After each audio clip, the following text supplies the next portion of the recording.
Well, I think it is very important that we give continuity to the process. This is a complex process. We have the nuclear aspect, which is, of course, extremely complex, and this is the one where I, as IEA, have been engaging with. But there are, of course, other important issues related to the Hormuz Passage, related to ballistic missiles, related to regional questions. So I think it's very important that an opportunity for peace is given. There's still a war there. We have to be conscious of that. There is a ceasefire, and luckily I learned that it has been extended, but we are in a state of war.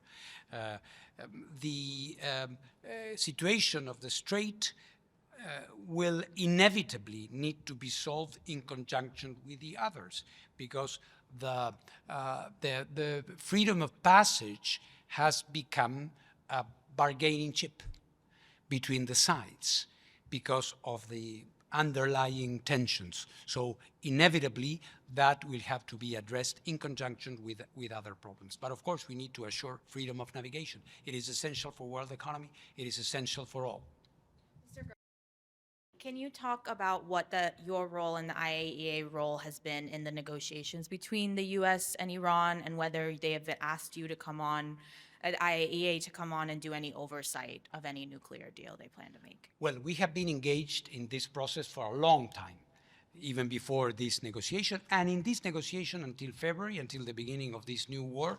And as for the current phase, we are in touch separately with both sides because of what our colleague was mentioning just now. They are dealing with other things, so we haven't been physically there, but we are engaged in the solution of the issue. What is clear, and I think we have heard different players in this, including in the United States, is that if and when an agreement is reached, the IAEA will have to be there verifying. Otherwise, you will, as I myself said, you will have an illusion of an agreement and not an agreement. You have to have the inspectors there checking that what has been agreed is being complied with.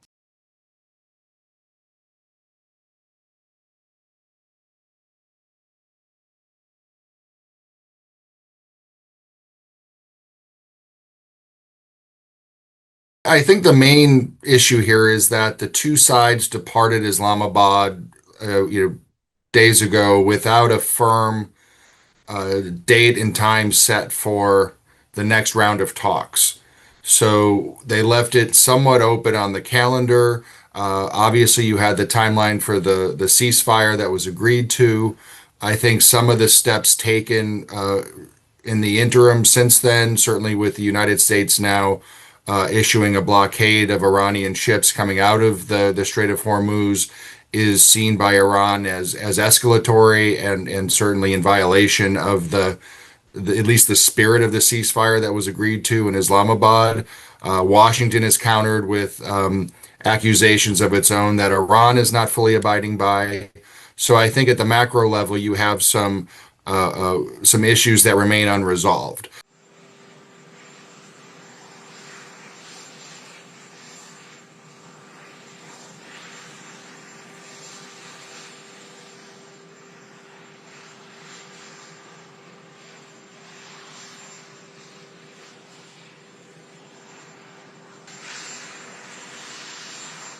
So there really hasn't been a lot of progress on one, what is the shared list of priority topics to be discussed in these talks, and two, what are the no kidding red lines and sort of the nice to haves for both sides.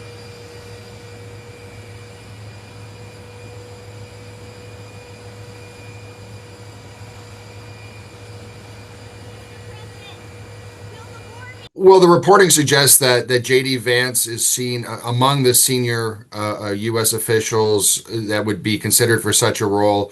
He's seen as someone who is more of a skeptic about U.S. Wars in the region and U.S. internationalism in general. And I think the Iranians perhaps feel that he's someone that they can potentially reach some sort of a political agreement with.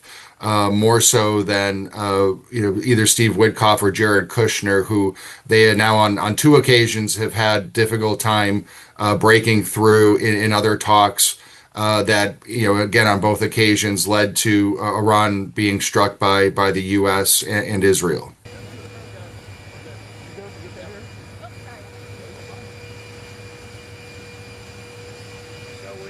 We're having a big day. We'll see how it all. Yeah, I think right now, to be honest, the White House appears very conflicted in its messaging surrounding these talks. You have different senior officials going on Sunday talk shows, depicting one plan for talks and when they'll start and when JD Vance will arrive in Pakistan.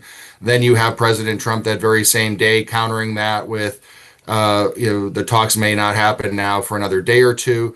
And I think part of this is Iran is very adept at taking advantage of opportunities to strengthen their position. And I think they're sitting back now, playing this game about whether they will or will not go to Islamabad, in part in reaction to the lack of straight messaging coming out of the White House.